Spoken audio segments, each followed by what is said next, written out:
Hello बच्चों, नमस्कार। कैसे हैं आप सभी लोग। तो आज का यह वीडियो हिंदी का मॉडल पेपर जो 2023 बोर्ड के लिए जारी किया गया है, ठीक है। और ये मॉडल पेपर जो है यह आपके यूपी एमएसपी के द्वारा जारी किया गया है। तो सभी बच्चों का इस मॉडल पेपर को देखना और सॉल्व करना बहुत ही ज़्यादा इम्पॉर्टेंट है, ठीक है। तो चलिए सबसे पहले आपको बताते हैं कि इसमें करना क्या क्या है, ठीक है। तो देखिए यहाँ पर यह खंड और खंड ब दो पार्ट में दिया गया है, ठीक है। और 70 नंबर यहाँ पर आपको मिलेंगे। 30 नंबर का प्रोजेक्ट होगा, ठीक है, यानी कि प्रैक्टिकल होगा। 3 घंटे 15 मिनट का समय दिया गया है। यहाँ पर देखिए निर्देश जो दिए गए हैं, निर्देश को भी पढ़ना बहुत ज़्यादा इम्पॉर्टेंट है। तो सभी बच्चे निर्देश को भी ज़रूर पढ़ेंगे। तो देखिए प्रारंभ के 15 मिनट परीक्षार्थियों को प्रश्न पत्र पढ़ने के लिए निर्धारित है। और प्रश्न पत्र 2 खंड अ तथा ब में विभाजित है। प्रश्न पत्र के खंड अ में बहुविकल्पीय प्रश्न है, जिसमें सही विकल्प का चयन करके OMR शीट पर नीले अथवा काले बॉल पॉइंट पेन से सही विकल्प वाले गोले को पूर्ण रूप से काला करें, ठीक है।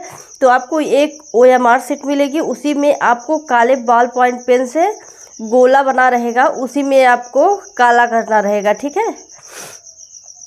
अगला जो है खंड अ में बहुविकल्पी प्रश्न होते हैं 20 नंबर के, ठीक है। एक नंबर का एक प्रश्न होता है और 20 नंबर के आपको बहुविकल्पी प्रश्न खंड अ में पूरे बहुविकल्पी होंगे, ठीक है।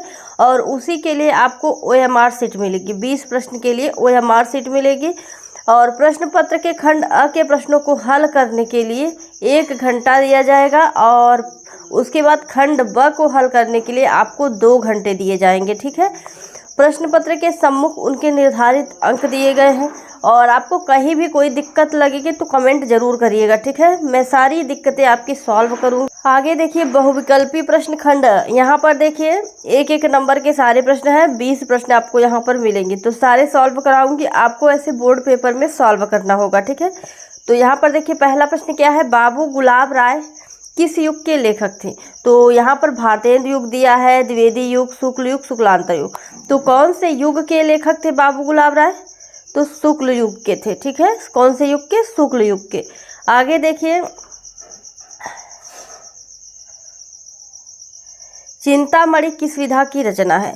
चिंतामणि किस विधा की रचना है, तो यहाँ पर 4 ऑप्शन दिए गए हैं, निबंध, कविता, नाटक, कहानी। और चिंतामणि है क्या, निबंध है, ठीक है। और रामचंद्र शुक्ल का है, ठीक है। किसका है, रामचंद्र शुक्ल का। अगला गबन किसकी रचना है, तो गबन जो है मुंशी प्रेमचंद की रचना है और उपन्यास है, ठीक है। उपन्यास है गबन। गोदान, गबन, ये सब मुंशी प्रेमचंद के उपन्यास है। अगला देखिए शुक्ल युग की समयावधि है।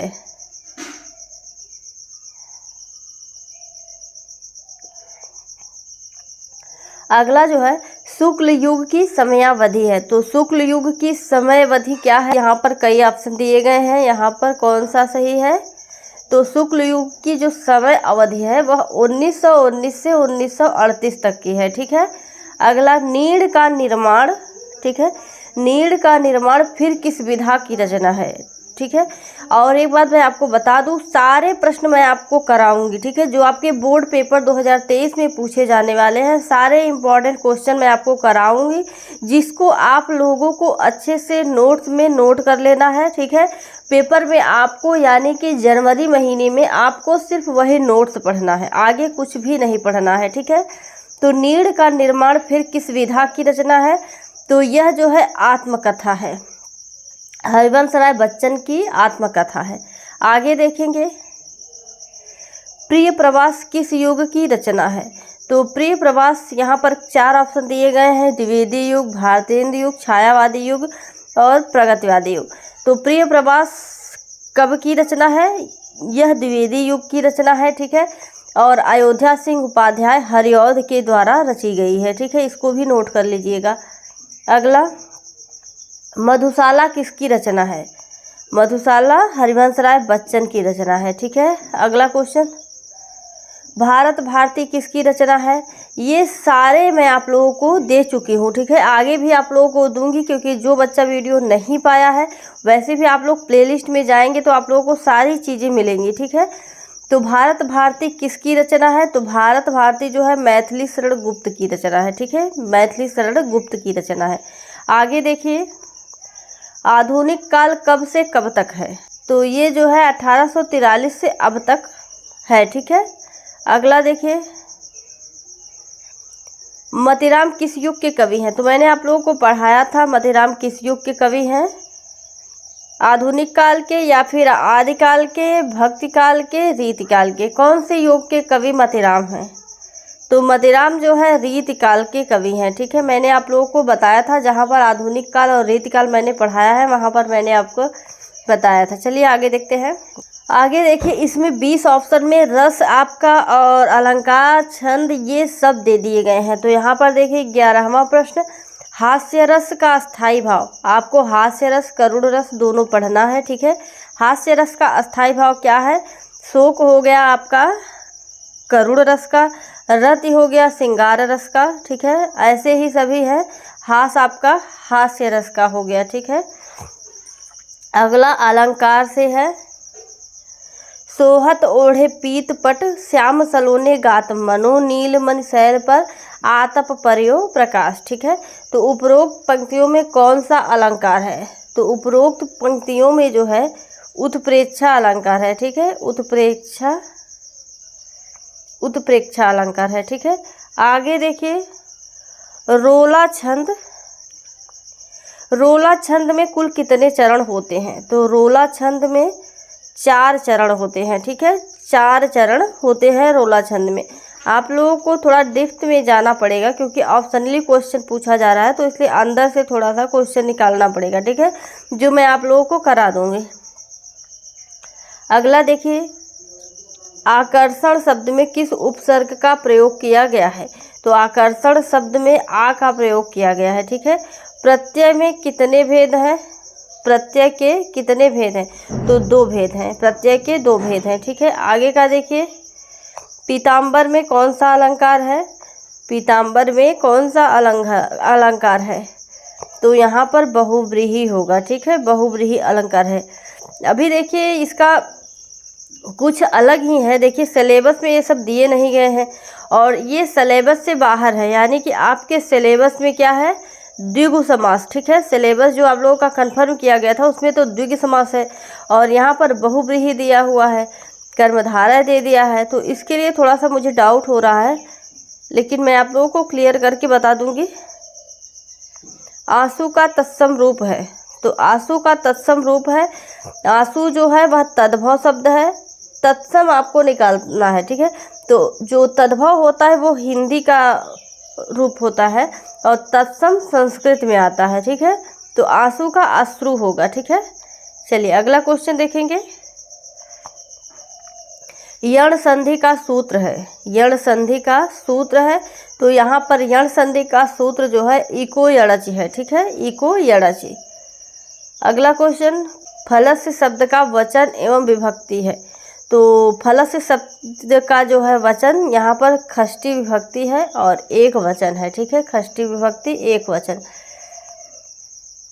अपठत धातु का वचन एवं पुरुष है। तो अपठत धातु का वचन एवं पुरुष है, प्रथम पुरुष है और एक वचन है, ठीक है। अगला क्वेश्चन देखेंगे, एक स्वभाव। यहाँ पर 3 प्रश्न पूछे जाएंगे जिनके आपको आंसर देने हैं। अब इसको अच्छे से पढ़ लोगे, ठीक है, पूरा। उसके बाद यहाँ पर प्रश्न दिए गए हैं। उपर्युक्त गद्यांश का संदर्भ लिखिए। संदर्भ में आपको पाठ का नाम और लेखक का नाम लिखना होता है।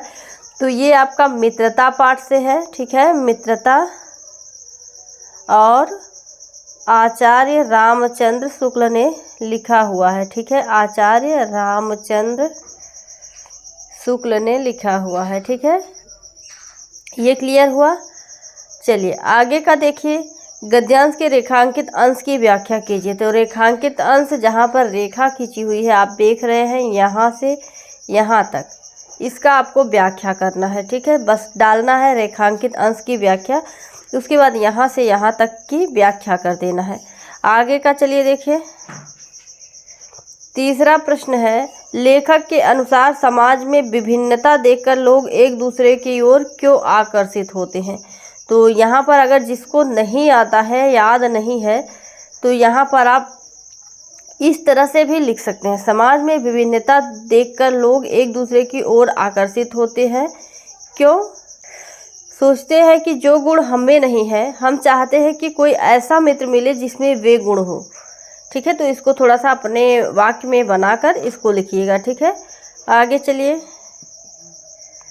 यहाँ पर देखिए अथवा करके दिया है, अगर ऊपर का आपको नहीं आता है तो इसको कर डालिए। ठीक है, हे भगवान तब के लिए विपद के लिए इतना आयोजन, परम पिता की इच्छा के विरुद्ध इतना साहस। ये आपका ममता पाठ से है। ठीक है, ममता जयशंकर प्रसाद के द्वारा लिखा गया है।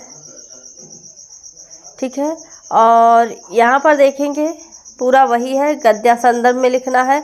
उसके बाद यहाँ रेखांकित अंश की व्याख्या करना है। एक प्रश्न इसी से आपको मिलेगा, इसी पद्यांश इसी गद्यांश में से आप निकाल लेंगे। ठीक है, अगला क्वेश्चन देखेंगे। दिए गए पद्यांश पर आधारित 3 प्रश्नों का उत्तर दीजिए। यहाँ भी आपको पद्यांश पढ़ना है। ठीक है, 6 नंबर आपको मिलेंगे। वो जो आपने ऊपर गद्यांश पढ़ा, 6 नंबर आपको पद्यांश से मिलेंगे। ठीक है, तो दिए गए पद्यांश पर आधारित 3 प्रश्नों के उत्तर दीजिए। यहाँ पर आप इस पद्यांश को पढ़ेंगे और 3 प्रश्न के उत्तर देने हैं आपको। ठीक है, 3 प्रश्न के उत्तर यहाँ पर आप देख सकते हैं। वही काम है, रेखांकित अंश की व्याख्या करिए और लेखक का नाम और पाठ का नाम, और एक आपको अलंकार बताना है। ठीक है, कौन से अलंकार का इसमें प्रयोग किया गया है, तो आप इसको लिख सकते हैं। अनुप्रास अलंकार का प्रयोग किया गया है, सूरदास के द्वारा लिखा गया है। ठीक है, सूरदास के पद से है। ठीक है, सूरदास के पद से है, इसको आप लोग लिख लीजिएगा। आगे रेखांकित अंश की व्याख्या मैंने बता दिया, अलंकार भी हो गया। अब ये वाला देखिए, अगर ऊपर का मान लीजिए नहीं आता है तो अथवा करके दिया है, इसको कर सकते हैं। सुनि सुंदर वैन सुधारस, साने सयानी है जानकी जानी भली, तिरछे करी नयन तिन्ह समुझाहि कछु मुस्काई चले। यहाँ पर इसको देखिए, ये आपका कहाँ से है, तुलसीदास के द्वारा लिखा गया है। ठीक है, तुलसीदास के द्वारा लिखा गया है, और वन पथ पर। ठीक है, वन, और ये 2022 में पूछा भी गया था। ठीक है, डायरेक्ट यही पद्यांश 2022 के पेपर में आया था। ठीक है, तो इसको अच्छे से तैयार कर लीजिएगा। आगे का देखिए, यहाँ पर 3 प्रश्न दिए गए हैं। पद्यांश जो पाठ का नाम, लेखक का नाम, रेखांकित अंश की व्याख्या, उसके बाद यहाँ पर आपको बताना है कि इसमें कौन सा अलंकार है। अनुराग, तड़ाग तथा मनुमंजुल कंजकली। तो यहाँ पर देखिए म, ठीक है, क ग ग। ठीक है, तो यहाँ पर अनुप्रास अलंकार है। जब एक ही वर्ण की आवृत्ति बार बार होती है, वहाँ पर अनुप्रास अलंकार होता है। ठीक है, आगे चलिए। दिए गए संस्कृत गद्यांश में से किसी एक का संदर्भ सहित हिंदी में अनुवाद कीजिए। यहाँ पर आपको संदर्भ लिखना है। संदर्भ में आपको सिर्फ पाठ का नाम लिखना है। ठीक है, उसके बाद अनुवाद करना है। जो यहाँ पर गद्यांश दिया गया है, इसी का आपको हिंदी में अनुवाद कर देना है। ठीक है, आपको यहाँ पर 3 नंबर मिल जाएंगे। संदर्भ में आप लिखेंगे, यह कहाँ से है, ऐसा नगरी भारतीय संस्कृत भाषायास्य केंद्र स्थलम अस्ति। तो यह आपका वाराणसी है। ठीक है, वाराणसी पाठ से यह लिया गया है। ठीक है, और इसका जो है यहाँ से यहाँ तक आपको अनुवाद कर देना है। अनुवाद मैं आपको पढ़ा दूँगी। अगला जो है, अगर आपको ये नहीं आता है, ठीक है, तो अथवा करके दिया है, यहाँ पर इसको कर सकते हैं। अगला, मानव जीवन से संस्करणम संस्कृति अस्माकं पूर्वजाः मानव जीवन संस्कृत महानतम प्रयत्नम अकुर्वन्। तो इसको देखने से समझ में आ रहा है कि यह जीवन सूत्राणि से है। ठीक है, कहाँ से है, जीवन सूत्राणि से। और उसके बाद जीवन सूत्राणि संदर्भ में लिखेंगे कि यह हमारी पाठ्य पुस्तक संस्कृत के जीवन सूत्राणि पाठ से लिया गया है। ठीक है, और उसके बाद यहाँ से यहाँ तक का अनुवाद कर देंगे, तो 5 नंबर आपके पूरे मिल जाएंगे। अगला देखिए, चौथा प्रश्न जो है पद्यांश है। ठीक है, तो यहाँ पर दिया गया है कि दिए गए संस्कृत में से किसी एक का संदर्भ सहित हिंदी में अनुवाद कीजिए। यहाँ पर भी आपको 5 नंबर मिलेंगे। तो मानम हित्वा प्रियो भवति, क्रोधम हित्वा न सोचति, कामम हित्वार्थवान भवति, लोभम हित्वा सुखी भवेत्। तो यह आपका भारतीय संस्कृति से लिया गया है। ठीक है, भारतीय संस्कृति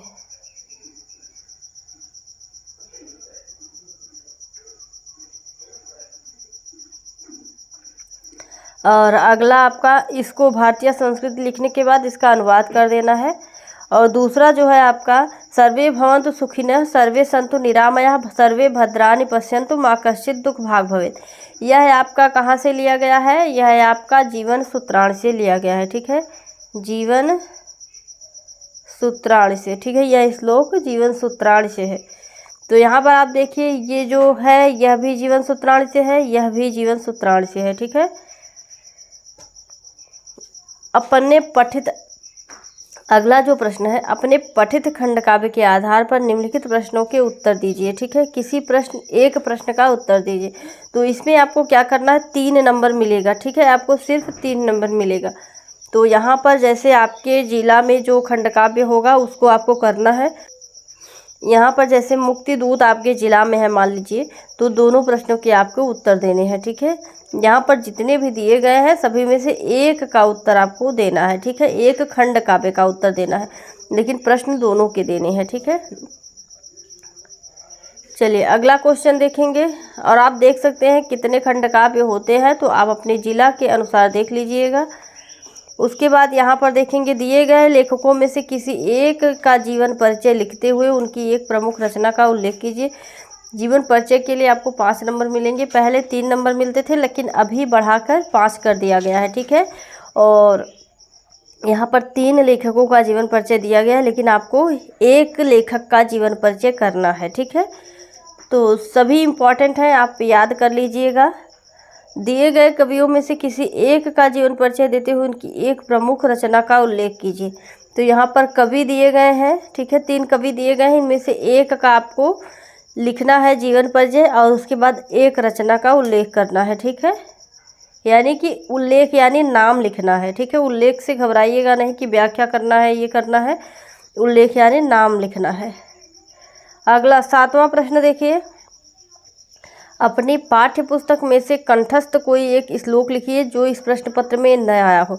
तो आपने देखा एक श्लोक आया है, मानम हित्वा प्रियो भवति।